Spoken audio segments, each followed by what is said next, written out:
Olá, seja bem-vindo ao Muito Além de um Projeto, o podcast oficial da Sala de Arquitetos. Hoje ampliamos o nosso olhar além dos limites dos projetos. Vamos falar de viagens, de cultura e do que podemos trazer dessas experiências para a arquitetura. Eu sou Gabriela Lampert, arquiteta, vice-presidente da Sala de Arquitetos, e hoje temos um episódio especial de conexões e descobertas. Convidados comigo estão as arquitetas e associadas Manuela Boff e Mirella Ampezan, além do Max Dantas, que traz uma bagagem rica de experiências e vivências mundo afora.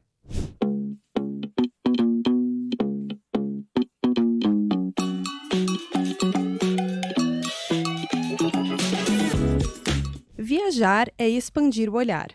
Neste episódio, vamos compartilhar destinos, vivências e referências culturais que despertam o olhar arquitetônico e transformam formas de projetar.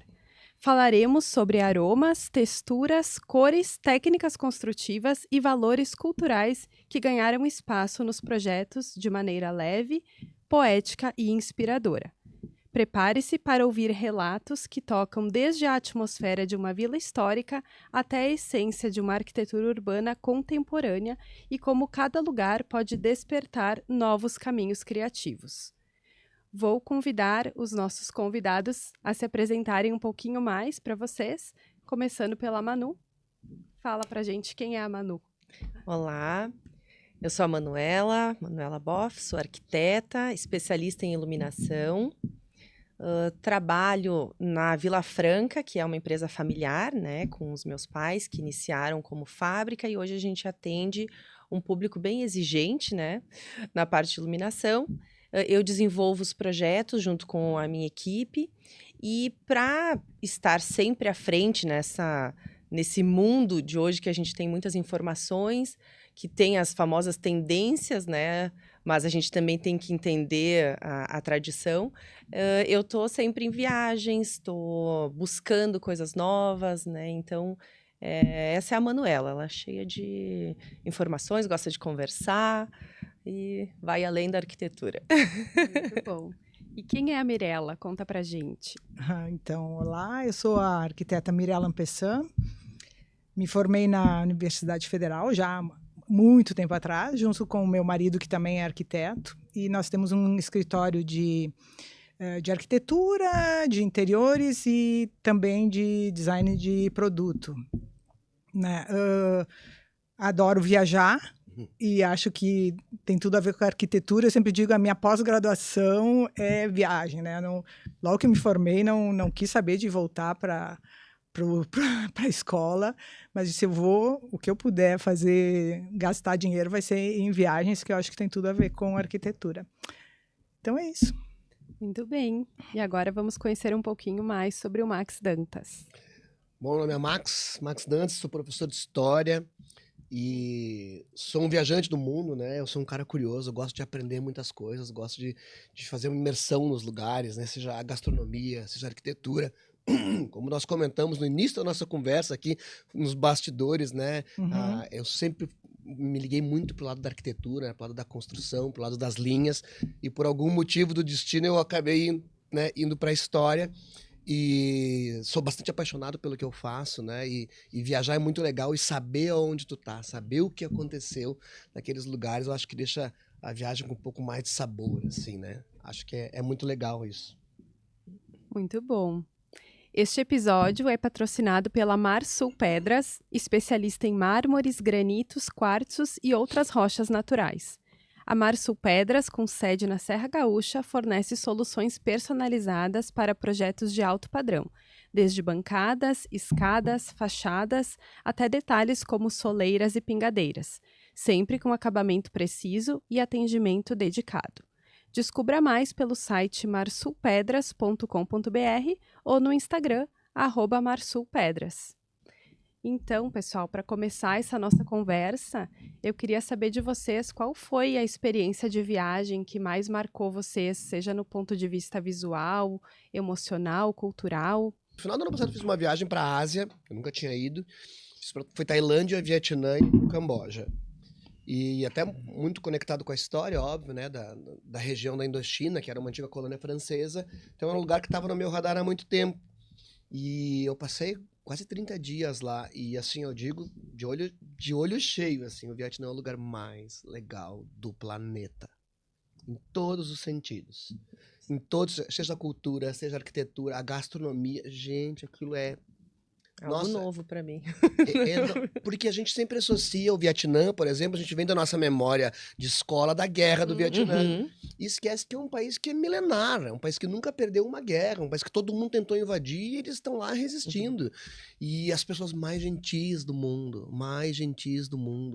né? E então foi uma viagem que me tocou muito, assim, sabe? Me tocou muito a maneira simples como eles levam a vida, né? A maneira simples como é o dia a dia, a rotina do povo vietnamita. Não tô falando da questão mais urbana, mas da questão mais interior mesmo, né? A simbiose que eles têm com a natureza, com os animais, com tudo, assim. Isso é muito presente na arquitetura, isso é muito presente nas construções, seja nas construções ribeirinhas, assim.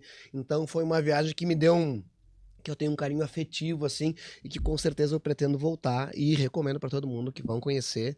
É o lugar mais bonito do mundo. Olha só que legal, né? Bom, eu vou citar duas, eu acho. É que foram momentos diferentes de vida, assim. Então, a primeira foi quando eu fiz intercâmbio, que a gente estava falando antes, né? Então, eu saí com 18 anos de Antônio Prado, imagina, uma cidadezinha de nada, assim. A gente não tinha nem telefone em casa, assim. E fui direto para o Canadá, para a Zona Francesa. Então, é sair de uma cidadezinha, assim, muito pequenininha e tal, e viajar para o outro lado do mundo, né? A preocupação da minha mãe, tudo, onde é que eu ia ficar. Então, isso aí foi... Não sei se dá para dizer, assim, um choque, mas era toda uma coisa super grandiosa de chegar no Canadá, um país o mais frio, mais rico, né? Então, ali foi uma coisa que me marcou bastante. E a outra coisa, daí já arquiteta, depois que a gente se formou, eu e meu marido, a gente fez uma viagem, aí fomos para a Europa, assim, ficamos 40 dias lá, viajando, fazendo um roteiro, aquele roteiro da primeira vez que tu vai para a Europa, tu quer conhecer tudo, assim, né? Daí a gente fez um roteiro grande. Um dia num lugar, aí 2 dias exatamente, no outro, fica só correndo. Mas aí a gente chegou por Paris... E tudo época pré-internet, então era tudo se virando com o guiazinho, aquela coisa assim. Com o mapinha na mão, exatamente. Chegamos em Paris, meu Deus. E aí a gente alugou um carro e, sei lá, acho que lá por... aí a gente foi viajando ali e fomos em direção a Chartres. E lá pelas 5 da tarde chegamos em Chartres e fomos na igreja gótica de Chartres. É a capital do gótico, né? Cara, isso aí foi uma emoção, porque era aquela luz do final do dia, tu entrava naquela igreja que por fora até era escura e por dentro, olha, até me emociono hoje de pensar. Daí tu entrando naquela igreja com aquela luz linda, batendo naqueles vitrais. Cara, me emocionei. É isso, é emoção. Porque foi realmente, né? E a gente não... Claro, tu estudava história, as catedrais, tudo, mas tu tá ali naquela emoção. Então foi realmente diferente, né? Que mais viver, né? E depois todo o restante ali da Europa, conhecendo aquela parte da história, da arquitetura, né? Tudo relacionado, construção, as histórias. Então, isso aí foi o mais emocionante, assim, que mais me marcou na vida, assim.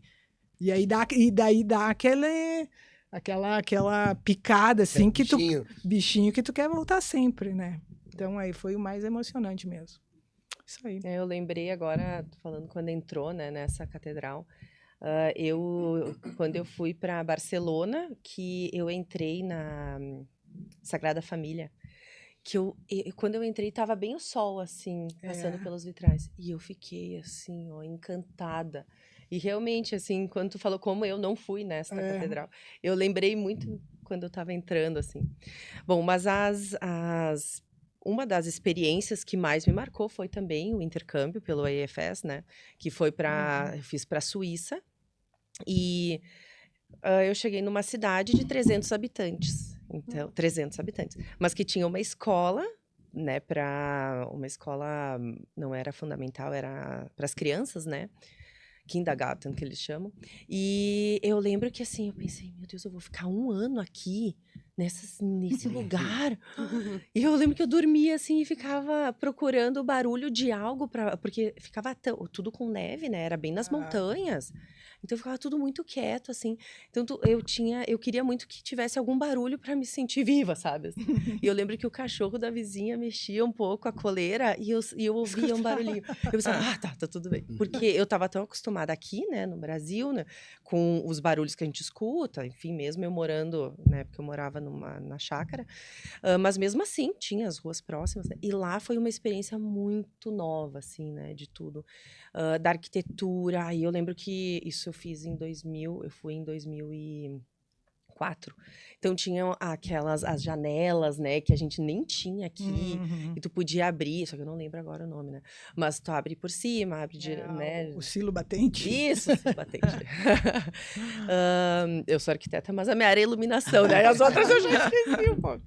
Então, isso, a arquitetura toda, né? A forma a calefação, tudo. Então, isso foi bem transformador, assim. Foi o que era a vista daquilo, né? No meio das montanhas.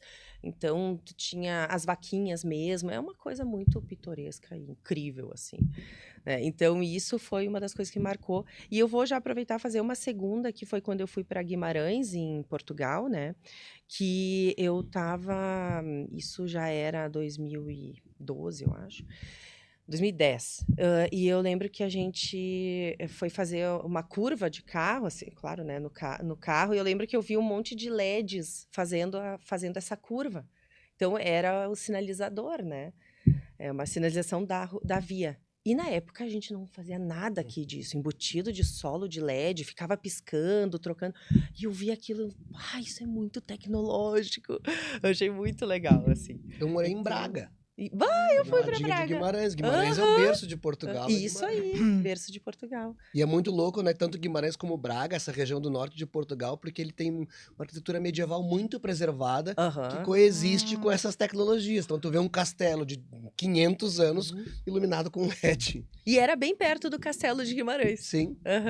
É incrível mesmo. Nossa, Portugal foi um dos países que eu gostei muito, assim, também, principalmente é que eu acabei morando em alguns países, assim, eu ficava 3, 4 meses, né? Então, Portugal me surpreendeu, assim, a parte... Guimarães, né? Fantástico. Aí a gente fez toda a Galícia depois, a gente foi subindo de carro, então a gente curtiu. Muito é uma área muito legal. Que legal. E tem técnicas construtivas, materiais, até essas tecnologias, receitas que vocês tenham trazido de algum lugar, assim, que vocês apliquem aqui hoje? Olha, tem... o Canadá ali, a arquitetura é completamente diferente à técnica construtiva, que agora está tomando forma aqui, né? Mas na época... Quando eu fui a primeira vez, eu não tinha um olhar muito da arquitetura, assim, né? Mas depois eu voltei, depois de formada, eu e meu marido, a gente ficou também mais um tempo lá no Canadá, e daí sim a gente focava, né? Na arquitetura e na técnica construtiva. E a gente gostou muito e viu como era muito mais tecnológico a construção aqui é steel frame, né? Mas lá é wood frame, porque eles têm muita madeira, né? E daí a gente aprendeu bastante disso e tentou trazer para cá até. Só que o meu escritório não sei se é uma vantagem ou uma desvantagem, mas meu escritório era em Antônio Prado. E a gente tentou fazer um prédio todo em wood frame, em Antônio Prado ali. Mas era assim, tinha que ter o gesso acartonado, o pedreiro não sabia como fazer. A gente embarcou nessa, assim, mas foi tudo bem mais difícil, né? Isso já lá, sei lá, nos anos 90, assim, né? Então, a gente tentou trazer toda essa construção em wood frame, mas daí a gente tentou entrar num mercado que ainda não estava pronto, né? Hoje em dia eu vejo que tu fala em wood frame ou steel frame, as pessoas ou já conhecem. Já ouviram falar. Ou já viajaram muito, ou sabem que até é uma coisa legal e boa e rápida, né? Então as pessoas aceitam, mas na época foi difícil até para construir, foi difícil para vender, ninguém queria, porque eu não quero uma casa De madeira. de papelão ou de gesso, né? Não é uma coisa, não é sólido assim, né? É uma Então, era questão mais- econômica interessante das wood frames ali, é que é uma construção limpa, né? Uma construção que tem pouca sobra, uma construção rápida, que no Brasil vai chegar em algum momento, mas vai chegar hiper, super faturada pela madeira e por tudo mais, né? Mas aí até que não, porque o Brasil tem muita madeira e no Canadá eles usam, não é uma madeira nobre, assim, eles usam o pinos, né, que é o que eles mais têm. Mas a construção de steel frame é caríssima. Um pouco mais, mas é que tu tem que pesar tudo, né? Até a mão de obra mais qualificada, porque tu acaba tendo que ter pessoas mais treinadas A gente do aqui que no só o Brasil não tem a pedreiro. cultura do carpinteiro, né? Exatamente. De casas, por exemplo, né? Então, o que mais nos surpreendia era a questão da rapidez, né? A gente passava em bairros assim, o loteamento, abriu o loteamento aqui. Passava 3 meses depois, já estava cheio de casas, porque em um mês, questão de um mês e meio, o cara construía e já estava morando dentro com cozinha e tudo. Mas aqueles programas que a gente tem na TV, exatamente. Como é que eles conseguem construir uma casa em 7 dias? Porque aqueles é o dia a dia deles. Claro exatamente. que não vão marcar em 7 dias, mas eles têm uma certa habilidade, uma certa cultura. Mas que tem a técnica, né? Tem a programação e tudo, né? Então, essa questão da técnica construtiva a gente tentou aplicar, mas foi meio difícil, assim. Mas tentamos, e depois, mais adiante, assim, a gente começou a usar também, né? Mas mais difícil porque foi muito, né? E também eu sou daí diferente, talvez, da Manu aqui, eu sou numa época pré-internet, né? Antes. Então, todas as viagens que a gente fazia era muita novidade, né? Tu não conseguia ter, como hoje tu tem tudo ali, né? No Google tu acha tudo. Tu quer saber como construir um iglu, vai ter a receita, de né? barro. Antigamente não, né? Eu lembro na Holanda, quando eu vi aquelas casas flutuantes, eu pensei, isso é muito legal. Aí tu começa a entender. E eu lembro que a gente estava passando, assim, no meio das casas, e tava um frio, mas, né, a gente não desiste, né? E eu lembro que a gente tava passando, assim, e eu vi tinha o pai com a mãe, assim, e a filhinha cozinhando na cozinha. E eu, assim, cortando coisas. E eu vi aquilo e pensei, gente, é um sonho isso. Numa casa flutuante, aqui, né, um pouquinho retirado, ali em Amsterdã mesmo, mas um pouco mais retirado, que é mais pra perto da biblioteca lá. E foi aquilo, eu pensei, nossa, como seria ter isso no Brasil? Mas como muitas vezes eu já tinha visto outras coisas, e aí quando eu chegava aqui, eu pensava, até isso poder vir. Então também a gente tem que saber o momento certo disso, porque a gente vem com muita novidade, muita coisa, e as pessoas não estão nem preparadas para isso, né? Exatamente. Então tem um processo ali, né? Mas eu vejo mais a iluminação, né? Então, o que eu reparo muito, assim, coisas que eu trouxe para projetos daqui foram, assim, luminárias inteiras, que na época a gente não tinha nem essa tecnologia de produtos aqui brasileira, mas aquelas luminárias, os perfis inteiros em fachada. Aí depois todo mundo começou a colocar fita de LED, mas aí tem a questão, né, técnica aí, que eu não vou entrar muito, mas é isso, assim, o conceito... eu lembro de várias obras, assim, que eu olhava, isso aí eu vou usar já num próximo projeto, essa ideia. Então, até a gente recém fez uma parte de uma vinícola, e aí eu lembro que eu estava falando com eles, assim, logo que a gente começou a estudar com o arquiteto o projeto, eu disse... vamos pegar, olha, isso aí parece a Highline, vamos usar tipo a Highline de Nova York, que tu tem toda aquela iluminação embaixo dos bancos, nada ofuscando, e vamos trazer para essa vinícola. Então, é isso, né? Essas vivências que a gente tem, a gente consegue realmente... Hoje em dia é legal que todo mundo tem mais acesso à informação, então também tu sugere alguma coisa... a pessoa aceita, né? O cliente aceita e tal, né? Hoje tu consegue, porque num programa ali, dar um exemplo de como ou dar um exemplo, muito melhor, né?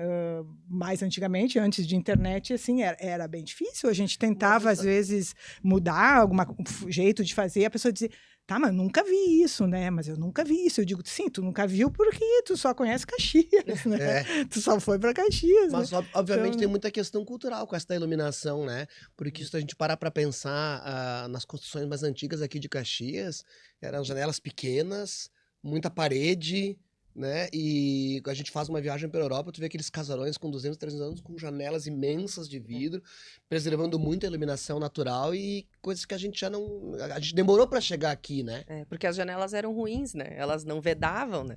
Mas aí Então, a acho que gente também tem era uma isso questão também da... agora. Uma de térmico, tu ter a principalmente, né? janela menor em função térmica mesmo. Outra questão da linguagem, né? Que também vinha É isso que... pensando em Caxias ali, a justamente linguagem isso, que né? vinha da Europa. Há uma mudança também, né? Nessa questão comportamental também, e isso acaba por influenciar na estrutura, na arquitetura e como um todo, né? Claro. Janelas de vidro duplo, por exemplo, demorou, né? Uma época ninguém usava vidro duplo.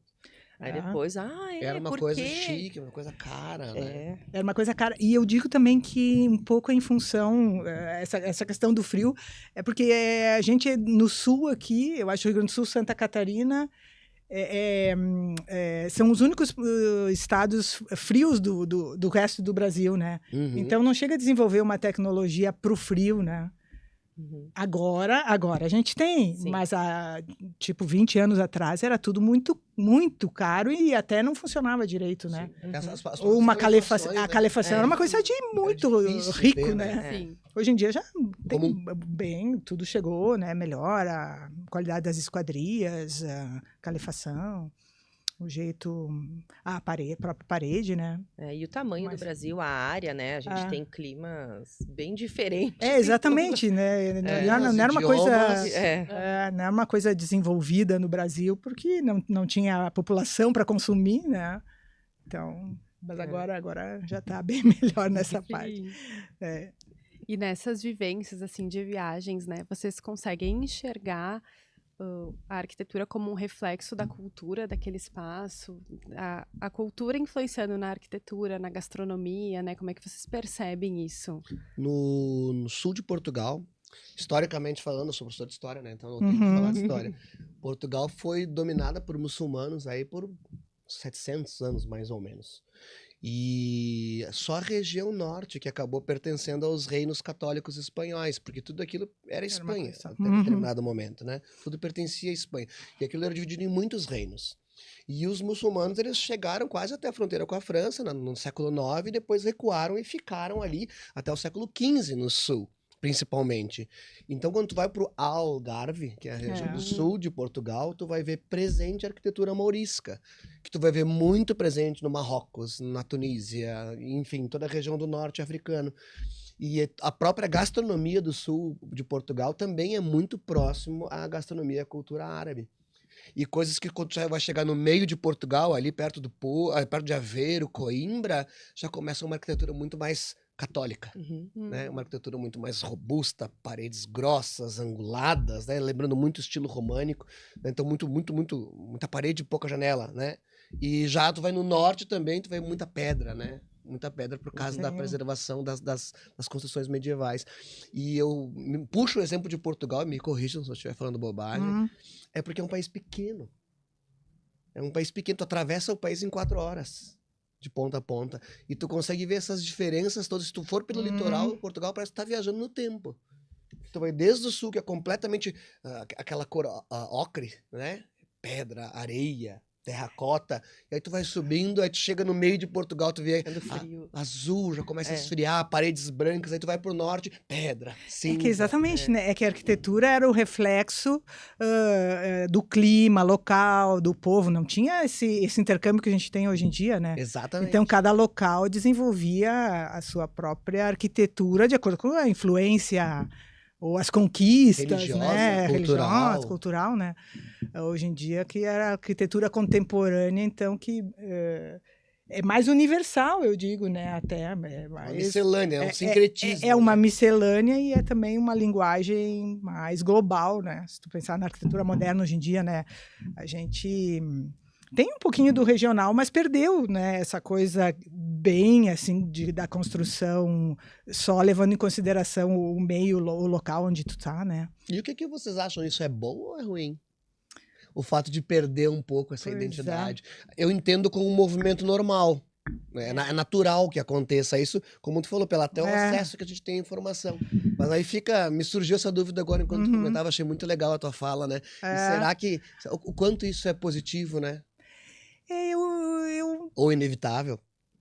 Eu acho que é inevitável, mas eu prefiro quando ela tem mais um pezinho local, assim, sabe? eu Que tu também. identifica um pouquinho mais do... Tipo, se tu pensar, sei lá, o nosso litoral brasileiro, ou a Santa Catarina, por exemplo, tu vê aquelas casas que são bem típicas de praia de Santa Catarina, tu vê que é bem Brasil. Então, eu acho legal que claro, é contemporâneo, tem a técnica tudo assim, atual, mas tem um pezinho local, assim, eu acho mais legal do que tu ter uma casa que poderia ser em qualquer lugar do mundo, sabe? Sim. É que isso é a autenticidade, né? É uma coisa de raiz, é o que a gente, professor de história, vai falar sobre isso, né? A gente, arquitetura, é o que nos coloca como nós somos. É que nem nós aqui, cada um tá com cabelo diferente, tá com roupa diferente. Então, isso é uma coisa bem autêntica. E isso a gente leva não só para as pessoas, né? Porque hoje, todo mundo tá fazendo isso, tudo é igual. Tu começa a perder aquela autenticidade. E isso, realmente, eu acho que eu gosto de ir para um lugar e ver, olha, isso aqui é bem daqui. Tudo bem, está vendo o que está acontecendo no mundo, tem um LED especial ali, mas ela tem as raízes, né? Ali. Tu identifica que é daquele local. Eu acho bacana trazer essa coisa mais do local, assim. A Suíça é um país incrível, assim, de analisar. É um país 1/5 do Rio Grande do Sul. Sim, super pequeno. E tem diversos cantões, né? E cada cantão, que é como se fossem os estados, né? Tem uma arquitetura, claro, a mesma arquitetura, assim, geral, mas tem aquelas características diferentes. Então, o telhado tem uma abinha assim, outra assim. Então, os próprios suíços, quando eles veem uma foto da casa, eles já sabem dizer, isso aqui é arquitetura. Esse cantão. Isso aqui é o cantão tal. Tanto que eu estive agora há pouco, e eu aprendi isso agora só, quando eu fui... Teve uma guria que morou com a gente aqui em Caxias, que é Suíça, e aí eu fui visitar ela lá também. E aí a gente tava passando no cantão de Aarau, e ela falou, isso aqui, olha, isso aqui é arquitetura, porque ela sabe que eu gosto. Ela me explicou tudo isso. Achei muito legal. Mas é que eu acho que a Europa ela é bem rígida na construção, sabe? Então, eles mantêm, tipo assim, nesse cantão a característica é essa. Então, se tu vai fazer uma casa nova, tu não pode fazer qualquer coisa, né? Tu tem muita regra ali para seguir, para não quebrar aquelas características, afinal, também é muito turística, né? Então, se eles deixarem muito livre, assim, eu acho que também acaba estragando, digamos assim, a paisagem, né? Do ponto de vista do turismo, assim. Então, a Europa, principalmente nas cidades históricas, é onde a gente mais visita. Quer dizer, a Europa é tudo cidade histórica. Tudo histórico, né? Então, tem a questão até da cor da casa, né? Tipo, tem regiões Bom, é toda a Europa, mas me lembrei agora regiões ali do centro da França, que tem aquela pedra rosinha, assim. Eu tenho uma amiga As casas novas têm que pintar daquela e eles têm rosa, que, assim. exatamente. Até porque quando tu olha o conjunto, para não chocar, né? Aí o cara pintou a casa de azul e era tudo rosinha, né? É que envolve um urbanismo. Também, aí tu tem aquele olhar do conjunto, exatamente. Não é só de um prédio em si, né? Até isso, a primeira vez que eu fui para a Europa, era uma coisa que também nos chamava muito a atenção, era essa questão da escala humana, né, do urbanismo e das cidades medievais, assim, é uma cidade mais densa e mais legal, né, de tu estar ali, de tu não ter fazendo contraponto com os Estados Unidos, que muitas cidades se desenvolveram na época do automóvel, né? Então tudo é longe, tu não consegue andar a pé, prédios enormes, tu não tem aquela escala humana que tem na Europa, né? Principalmente no centro histórico. E tudo muito conectado. Tudo muito conectado. Então, isso aí, na questão que nos chamava muita atenção, na questão do desenho urbano também, não aquele urbanismo só de zoneamento, tipo, aqui vai ser a zona industrial, aqui vai ser a zona residencial, que é muito coisa meio de Brasília, assim, aqui é vai ter só farmácia, isso não existe, né, porque o ser humano não se desenvolve assim. Na Europa, assim, historicamente até um pouco recente isso, sabe, porque até o período romano, mais ou menos, né, que é o período da antiguidade ali, os centros urbanos eram só para práticas comerciais e religiosas. As pessoas não moravam no centro da cidade. Zoneado. Não moravam. A Roma, né, a partir do quadrado romano, você sabe melhor do que eu isso, né? E eles fazem a parte arquitetônica no centro da cidade, onde vai acontecer as trocas comerciais, as religiões, aquelas coisas todas. Depois é que começa a afastar para as partes residenciais. Vai ser só com o fim de Roma, quando então a Europa fica de cabeça para baixo, os povos bárbaros, vem gente do mundo inteiro que vai eles misturar. Precisam se fechar, né? Tudo que começam a fechar. Porque eles vão formar os feudos, né? E o feudo vai se construir ao redor do antigo centro romano. Só que diferente de Roma, agora eles vão morar nesse centro. Sim, tipo a cidadezinha, tu falou isso aí, me lembrei da cidadezinha de Lucca, que fica perto de Florença ali, que o centro ali tem uma praça e as cidades em volta são bem da forma de um anfiteatro romano. Porque isso que tu tá falando, né? Eles passaram eles tinham que se proteger e usaram a mesma forma ali. Eles saem do campo e eles vão morar. Né? Primeiro eles saem da cidade e vão morar no campo, depois eles saem do campo e vão morar na cidade. Sim, para proteção. E aí as cidades começam a ficar aquelas ruazinhas, tudo muito pertinho, tudo muito conectado. E com a mistura de povos que vinham de todo mundo, né? Sim. Acabou criando essa salada de fruta que é a Europa hoje. Mas aí é que é lindo, né? A cidade medieval, tu vai caminhando pelas ruazinhas, então tu tem aquela escala urbana, assim, humana, e aí tu faz uma curva e de repente tu dá numa praça com uma igreja fantástica, né? Então, isso aí é lindo, é lindo. Eu era uma pessoa apaixonada pela E o legal é que eles em muitos lugares isso é muito bem preservado, né? Sim, claro. E muitos dos pontos turísticos que o pessoal busca em viagens, né? Tô com vontade de ir para tal lugar, é arquitetura, né? A gente vê muito que a arquitetura acaba sendo o trajeto de viagem, né? Eu não sei as outras pessoas, mas a gente, como arquiteto, a gente vai buscar a cidade. Claro, a gente gosta de natureza também, né? Mas é diferente. É diferente, né? A cidade é diferente. Falando em técnica construtiva, agora me lembrei também, não pensando em Europa e Canadá, eu me lembro de viagem que a gente fez para o Uruguai e Argentina, e que é mais próximo a gente, assim, e eles têm muita construção com tijolinho, né? E isso foi uma coisa que a gente usou bastante, assim, na nossa arquitetura. Claro que a gente já tinha construção de tijolo ali, mas eles têm um jeitinho diferente de fazer, é um tijolo mais vermelho, eles têm uma junta menor, assim... Eles usam bem o tijolo até de forma estrutural e tal.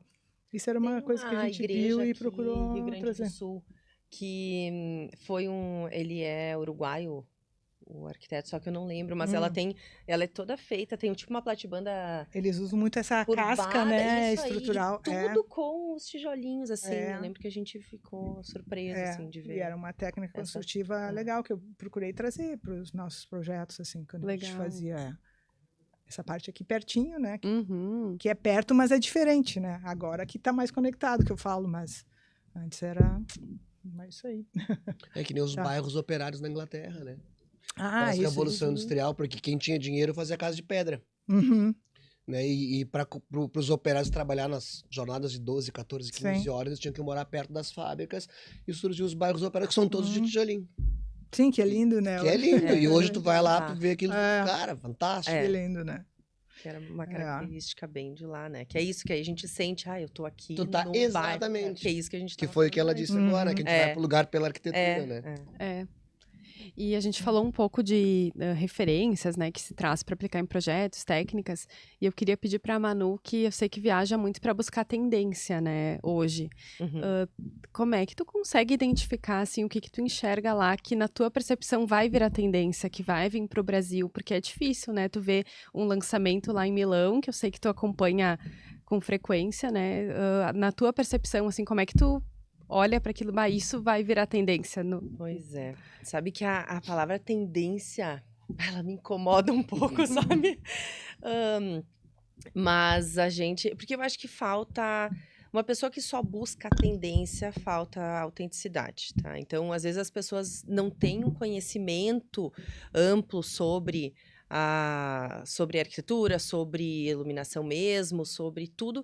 Chega lá e fala, mas eu vi um monte de vidrinho na Itália lá, tudo vidro, vai vir um monte de vidro. Não, tem que entender que o vidro está na Itália há muitos anos. Se a Itália não apresentar vidros, não é a Itália apresentando, né? Então, a gente tem que entender a história mesmo, né? Tem coisas que... E a tendência não é assim de um ano para outro.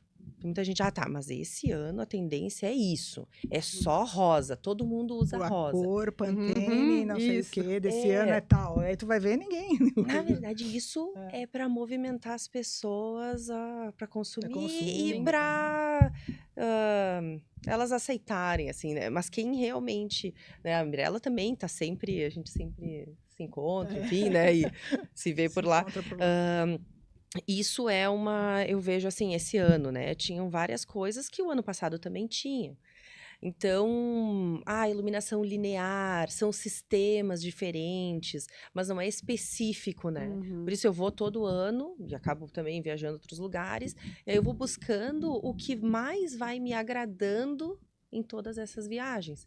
E aí eu vou percebendo, agora essa tecnologia já dá para fazer essas coisas que eu estava pensando. Então, tu vai construindo, né? Algo.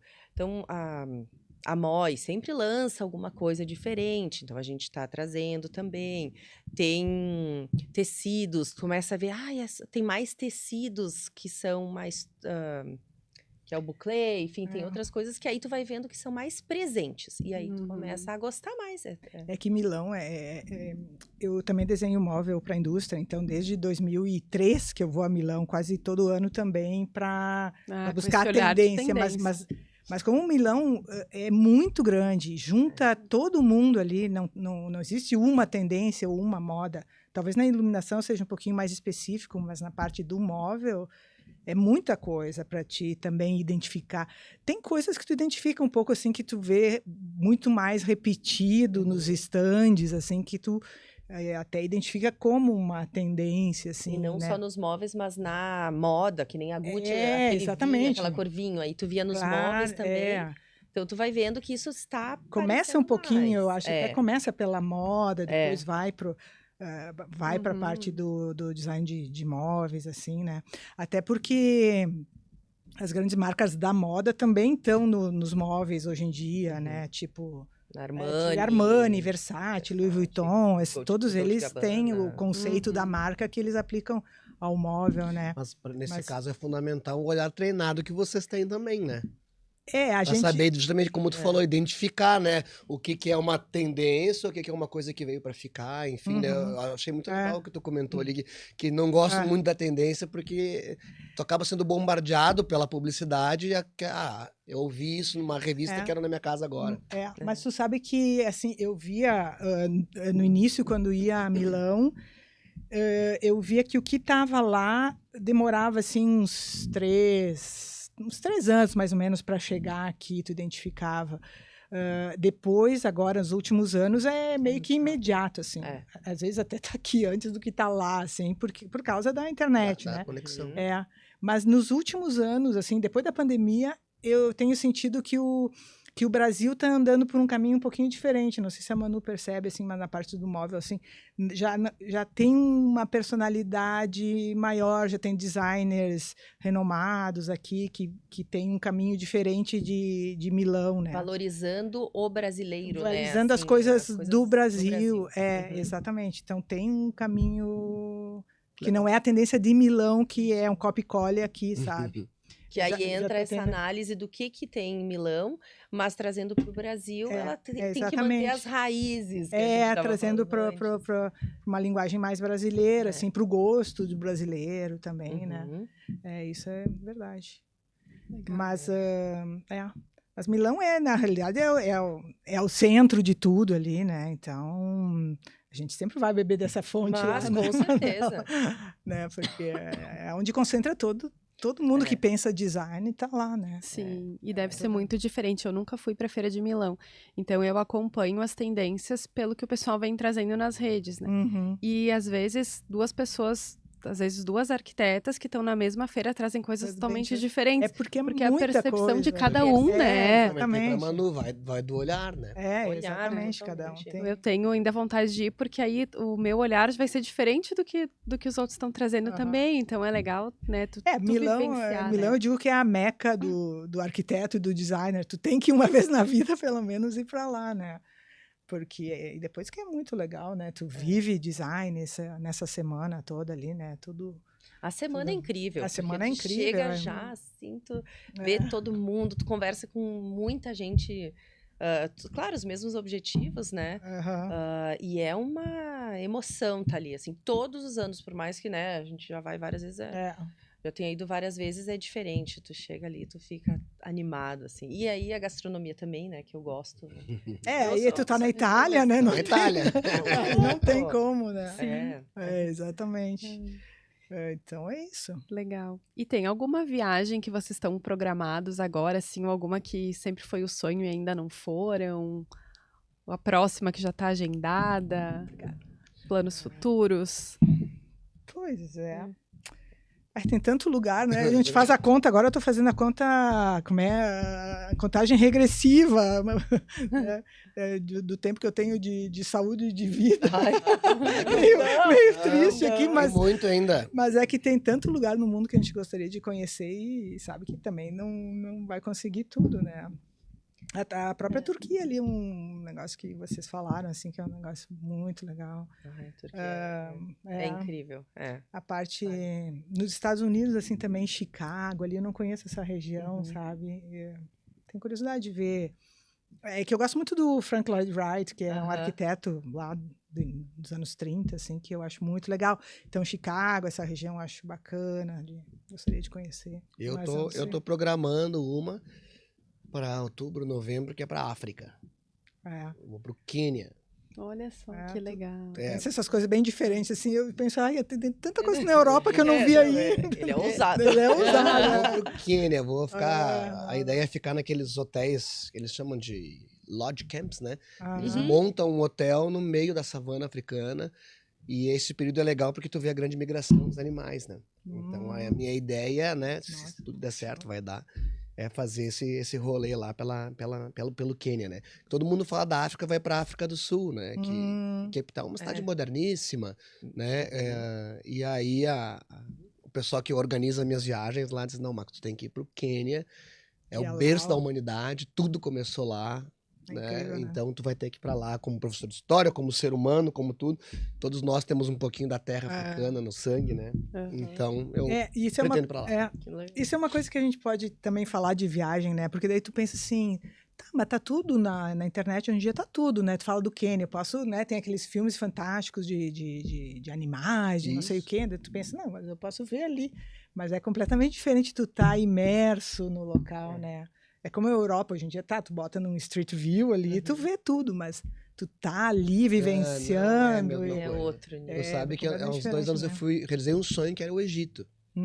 E o primeiro passeio que eu fiz a gente foi nas pirâmides. E, cara, professor de história, estudei isso a minha vida inteira, vou tirar de letra. Tava chegando na van, meu guia, falava português até o Walmart, e ele disse, abre a janela. E quando eu abri, eu vi aquela pirâmide, eu chorei. São coisas... naquele lugar. Sabe? Então, não é a mesma coisa. Não é, por mais que sabe? Eu lembro que eu cheguei assim, encostei na assim, botei o rosto assim, fiquei escutando aquela, sabe? Realmente, a gente se emociona. Meio que mitológico o negócio, senti o cheiro daquilo, botei o ouvido assim, quanta coisa passou por aqui. É a construção humana mais antiga do planeta, da história, tá lá e tu tá vendo aquilo. Né? É bem diferente do que tu vê. Eu tive a oportunidade de ir também para lá e eu fiz entrei na pirâmide e é uma sensação muito diferente, porque a gente vê, as pirâmides, só que aí quando tu vê aquela gigantesca, né? Assim... Como é que eles construíram aquilo? Fica assim, meu Deus enorme, do céu. É incrível. É uma sensação, se tu não foi, vai. Não foi. Como arquiteta eu deveria ir. Deveria ir, porque é impressionante, cara. Nossa, foi um lugar assim que me Eu não conseguia falar. Eu gosto de gravar os vídeos dos lugares que eu vou Sim. contando as histórias. Ó, tô aqui na pirâmide, assim. Eu não conseguia falar. Não conseguia falar. Foi um lugar que me emocionou muito, assim. Muito, muito, muito, muito o Egito. É que não é só aquela forma que tá ali, né? Tu pensa toda a civilização que teve por trás Todo o e de como... estudo, né, que teve, porque isso é quando eu vou me emocionar em coisas que eu conheço, né? Exato. Quando a gente tem esse, que nem Barcelona, que eu falei, eu já tinha estudado Gaudí, já tinha tudo. Então eu já tava, assim, querendo saber mais. Se é uma pessoa que não entende de Gaudí, não entende arquitetura, não entende, ela vai chegar lá, legal, olha só, Selfie. tem... É. Então, quando a gente... Aí faz parte da gente, né? Essa emoção. Por isso que não tem como explicar. Olha, tem gente que se emociona em Paris, tem gente que não. Então, tudo depende do que a pessoa tem de conhecimento, de bagagem, né? De vivência. De histórico. Né? Histórico. Ah, não, isso aí, quanto mais tu conhece, mais tu aprecia, É. né? A gente às vezes vê gente que vai lá em Verona, vai lá, tira a fotinho no balcão da Julieta e tchau, o que eu vou fazer aqui, né? Não Meu faz Deus. ideia do pois que é. seja a Faz ideia do que Julieta seja. e tudo mais. Não, ou a própria Verona, né? Vai lá por causa da Julieta e não vê Tá ali perdendo a tudo. arena de Ou vai em Verona. Nova toda York e aquela- tira selfie sorrindo no World Trade Center. É, pronto. É, já fiz a minha parte, Gente, pronto, como é que né? pode, né? É, como é que pode? Então, por isso tá muito relacionado.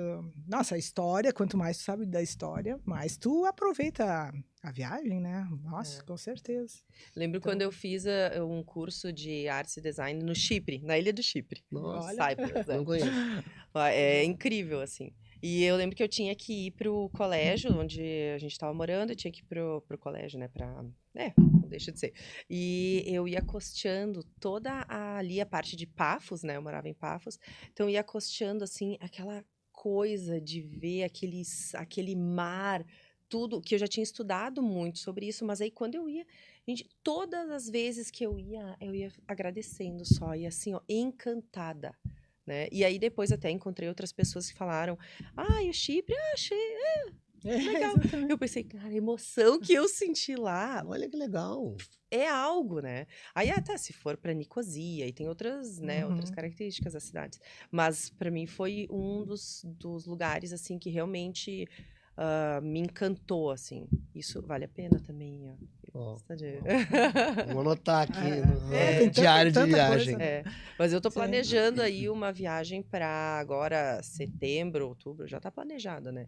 A gente vai para Itália e Suíça, aí a gente vai conhecer, vai visitar a minha irmã de lá, que a gente chama tudo.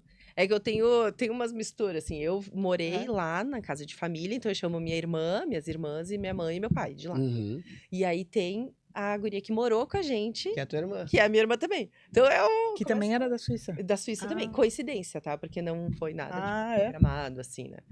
Então, e a minha mãe da Suíça era alemã. Então, é uma nossa. Filho também. mistureba, assim. Sim.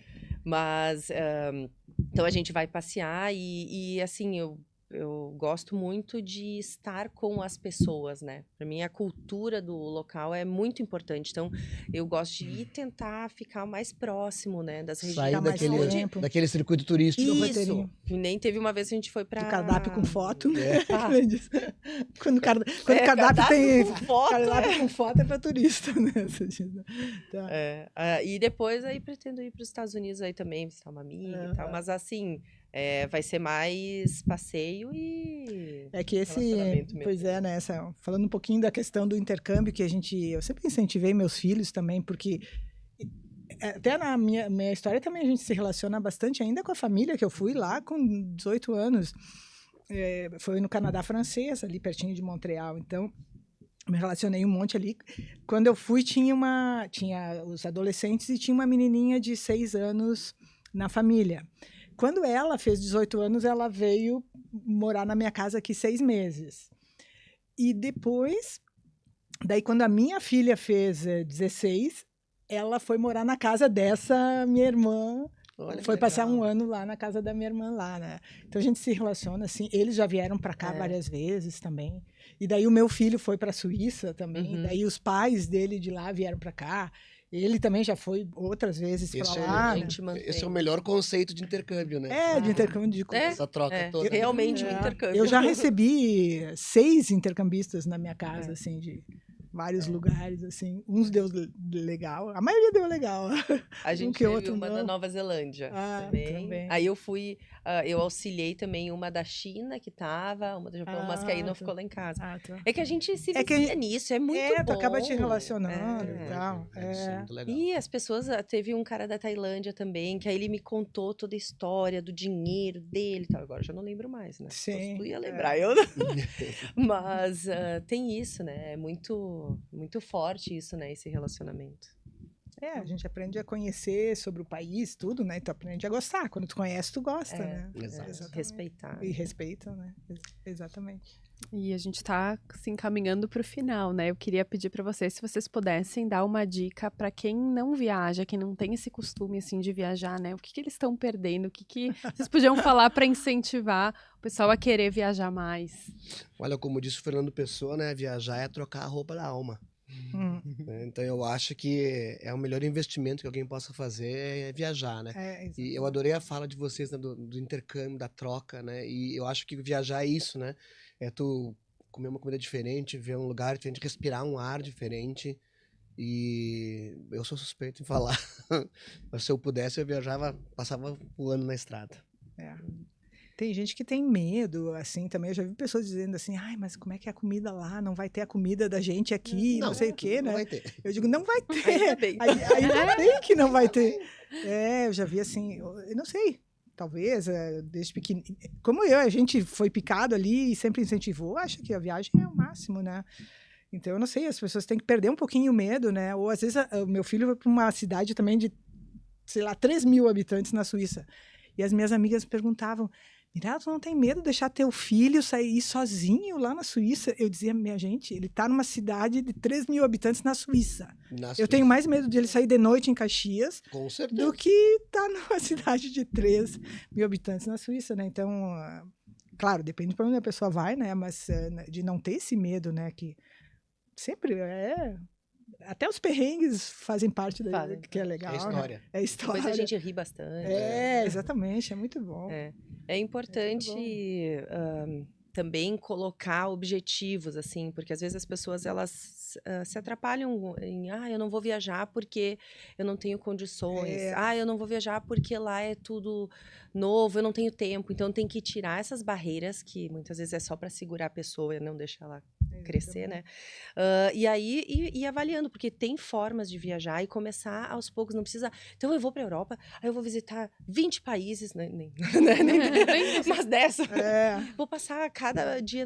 Vai aos poucos, faça a viagem ser parte da tua vida de algo especial, não uma coisa de obrigação.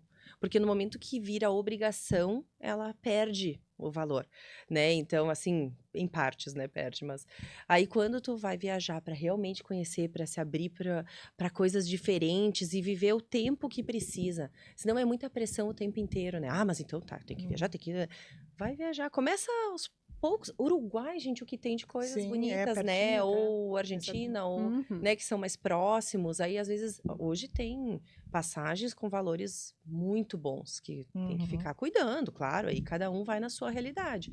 Mas dá pra fazer. E viajar tu aprende a pensar fora da caixa, né?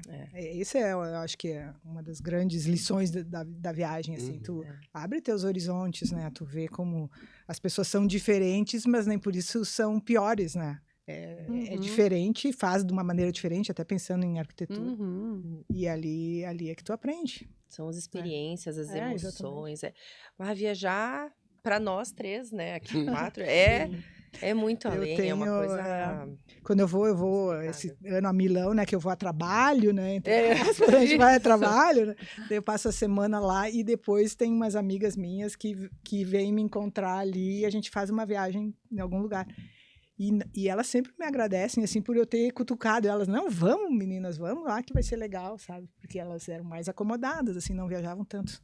Daí até hoje elas me agradecem por ter aberto esse mundo, né? Então é só botar o primeiro pezinho fora que depois Faça tu vai, teste. né? Isso, vai na primeira. É uma cachaça, né? É uma cachaça, exatamente. Né? E até como a Manu falou, né, de fazer ser leve a viagem, né, daqui a pouco até não ter um roteiro de viagem tão apertado, né, tu ter ali momentos de folga, porque às vezes tu planejou um roteiro, mas tu vê algo legal, tu nem tem tempo de ir lá parar, né, então de ter essas brechas, né, ter um tempo livre pra ti ir explorar e poder entrar onde te dá vontade, né? Tu poder vir um café legal, vou parar ali, né? Sem estar com aquele roteiro tão, né? Ai, como é legal parar num café assim. Que tu olhou e, nossa, né?